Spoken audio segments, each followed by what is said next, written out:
The modern world is loud even when nothing is being said. Most people live inside a constant stream of inputs. Screens glow from morning until night. Notifications interrupt without warning. Objects demand attention. Schedules fill themselves. Expectations accumulate quietly, then all at once. Even moments that appear calm are rarely silent. The mind continues to scan, anticipate, and prepare for the next interruption. A phone nearby is never neutral. A calendar never rests. A room filled with things never truly stops speaking. Over time, this environment produces a subtle condition. Not exhaustion in the physical sense, but agitation. A low-grade tension that never fully leaves. The feeling of always being slightly behind, slightly reactive, slightly pulled in a dozen directions at once. It shows up as impatience, as distraction, as the sense that even rest must be optimized. Many men experience it as a constant pressure in the background, difficult to name, but impossible to ignore. This is not accidental. This is the result of systems designed to capture attention, provoke response, and keep the mind externally oriented. Modern life is engineered to stimulate, not to settle, to trigger, not to stabilize. The cost of this environment is rarely discussed, not because it is hidden, but because it has become normal. When everyone is overwhelmed, overwhelm feels like the baseline. When reactivity is common, calm begins to look strange. Minimalism is often misunderstood in this context. It is presented as an aesthetic choice. White walls, empty rooms, carefully arranged objects, owning fewer things for the sake of owning fewer things. But that interpretation misses the point. Minimalism is not about reducing possessions, it's about reducing triggers. A trigger is any input that provokes a reaction without conscious choice. It can be visual, digital, emotional, or social. It can be loud, it can be quiet, dramatic, or subtle. But its effect is consistent. It pulls attention outward. It interrupts presence. It demands response. Modern life is saturated with these triggers. Screens are the most obvious. Notifications, messages, updates, feeds, and the constant worry of a ding or some other notification hitting your ears. Each one breaks continuity. Each one replaces the current moment with a new demand. Even when ignored, notifications do not disappear. They remain open loops. The mind tracks them in the background, waiting, anticipating.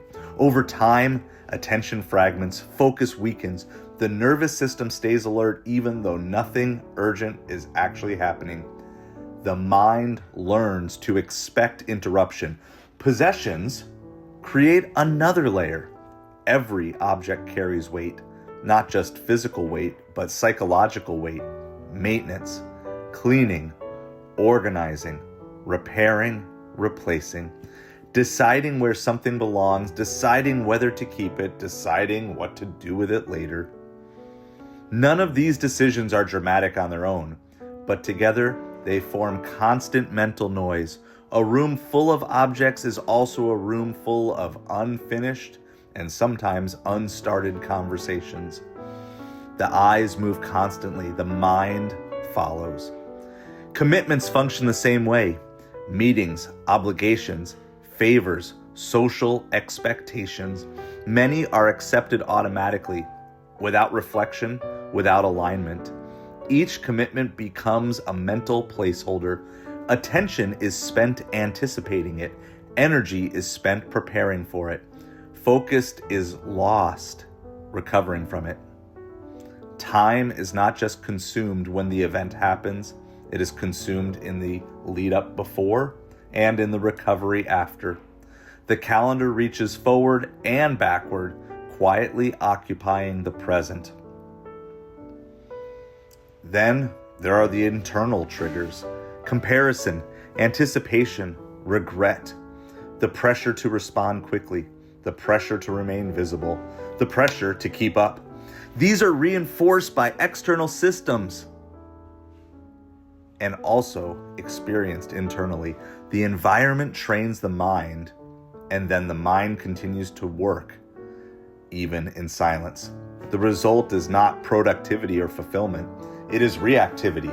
Stress emerges not from difficulty, but from volume, from the sheer number of inputs demanding response, from the constant need to decide, adjust, reply, and adapt. Each decision, no matter how small, consumes mental energy: what to answer, what to ignore, what to keep, what to postpone. Over time, this leads to decision fatigue.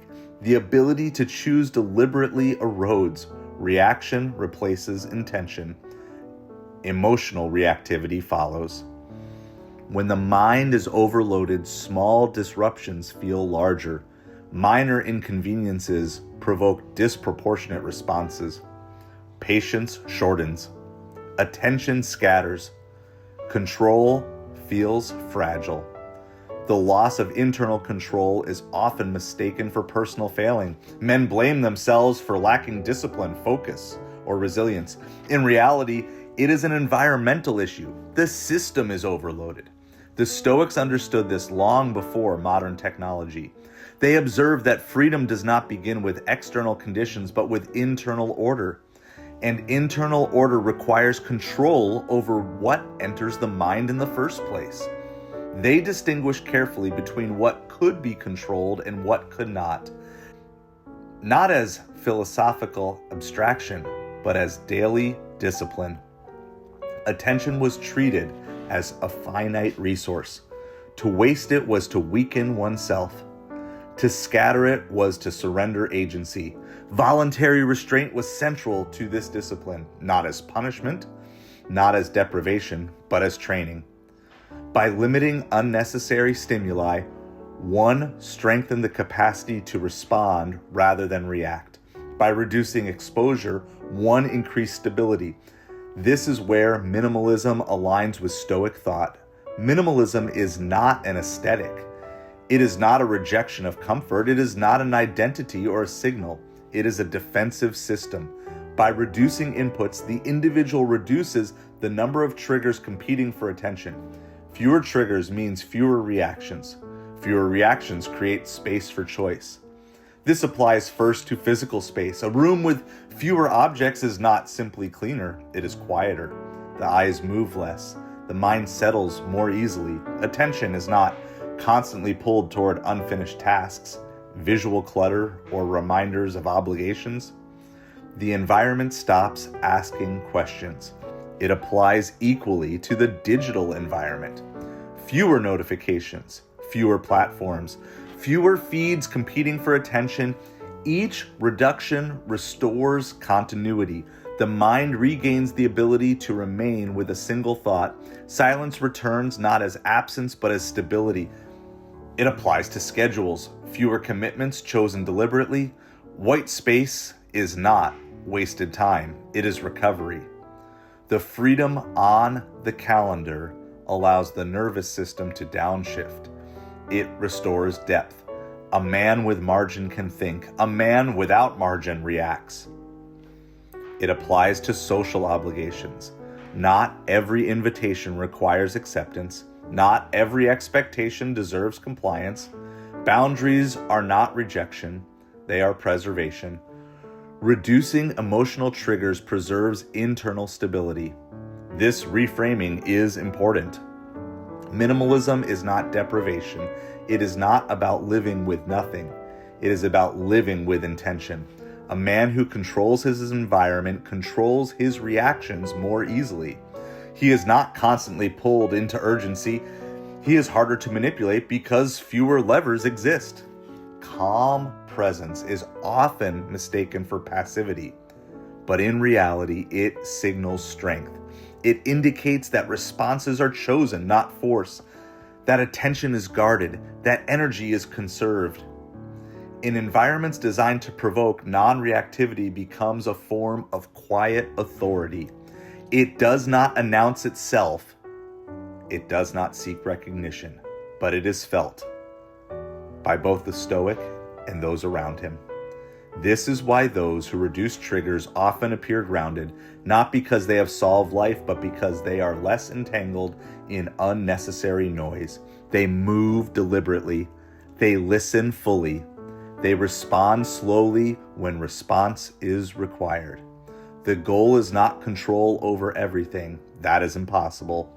But the goal is clarity, to see situations as they are without distortion from constant stimulation, to meet life directly rather than through layers of distraction. Minimalism, properly understood, creates the conditions for this clarity. It removes excess so that what remains can be engaged fully. The modern world will not slow down. Triggers will continue to multiply. Systems will continue to compete for attention. The responsibility lies within the individual himself to decide what field and what things enter his awareness. This is not withdrawal, it is discernment. In the absence of constant reaction, something else, something new emerges. Space, silence, the ability to think without interruption, the capacity to act without compulsion. A man who is no longer pulled in every direction stands differently. He listens differently. He moves with restraint. Clarity does not require force. It requires subtraction. And in that subtraction, something else returns. Not control, not dominance, but steadiness, the kind that does not need to be proven.